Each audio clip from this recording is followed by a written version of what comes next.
राजस्थान के पूर्व मुख्यमंत्री अशोक गहलोत मीडिया से रूबरू हो रहे हैं। क्या कुछ कह रहे हैं, सुनिए। जाएगा कोई नहीं जानता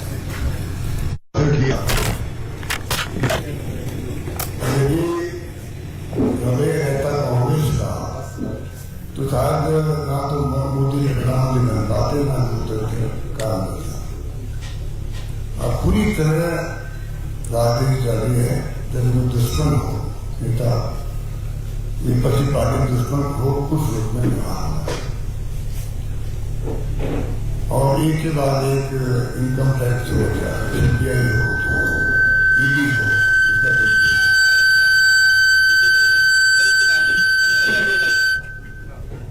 क्योंकि जिस में रियासत को समाप्त करने का प्रयास हो रहा है।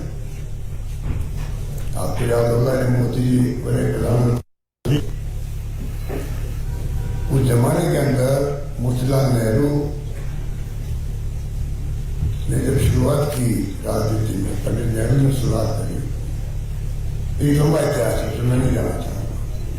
तो हाल ही में जो घटनाएं हुई है, जो चार्जशीट पेश की गई है सोनिया जी और राहुल जी के ऊपर, एक मजाक बन के रह गई है। जिस नेशनल हेराल्ड की बात करते हैं लोग, आप सोचिए 1938 के अंदर जिस अखबार की शुरुआत हुई, 1938 से शुरुआत होकर के जो अखबार की शुरुआत हुई और जिस रूप में एसोसिएट जर्नल्स लिमिटेड कंपनी बना करके पब्लिक लिमिटेड कंपनी बनाकर शुरुआत की गई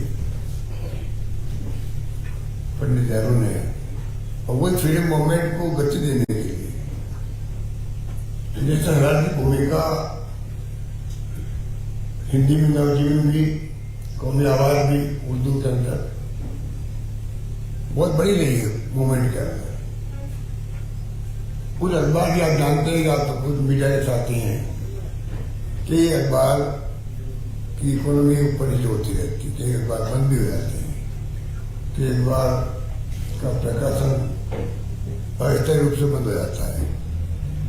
तो जो एसोसिएट जर्नल्स लिमिटेड कंपनी थी और नेशनल हेराल्ड था, उसकी स्थिति ये बन गई कि वो उसका प्रकाशन बंद हो गया, नहीं करना, मजबूरी करना।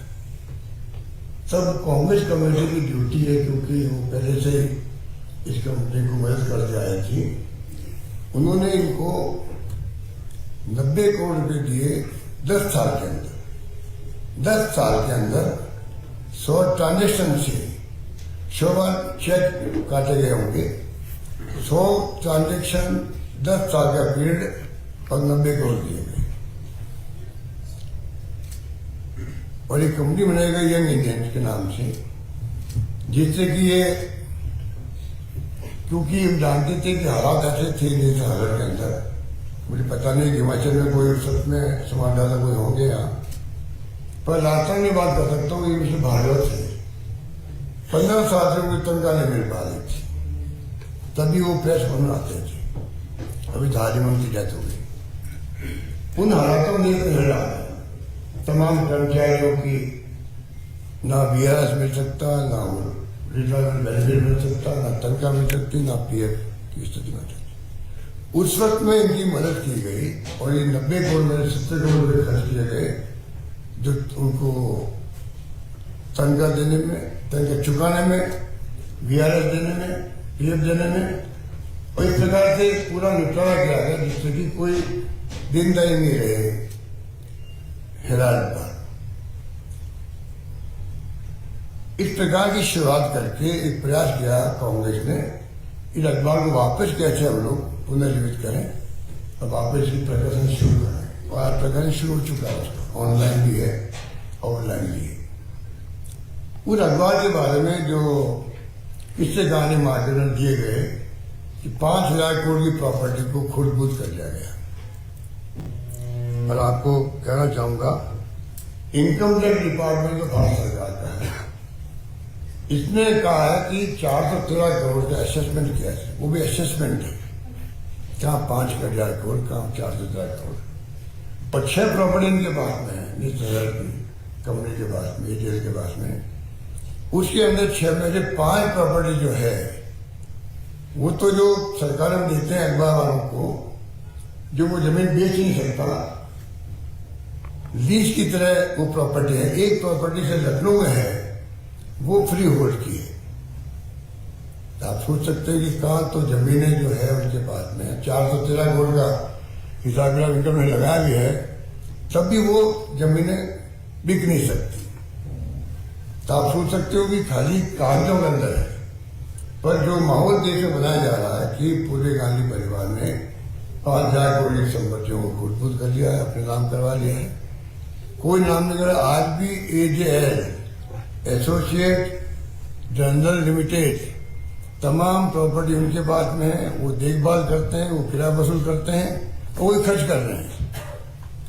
और नई कंपनी जो बनी है वो सेक्शन 25 जो है उसके अंतर्गत ये कंपनी बनी, और शायद आपको मालूम है कि उसके अंदर नॉन प्रॉफिट कंपनी है, जिसमें एक भी रुपया ना तो सैलरी ले सकता शेयर होल्डर,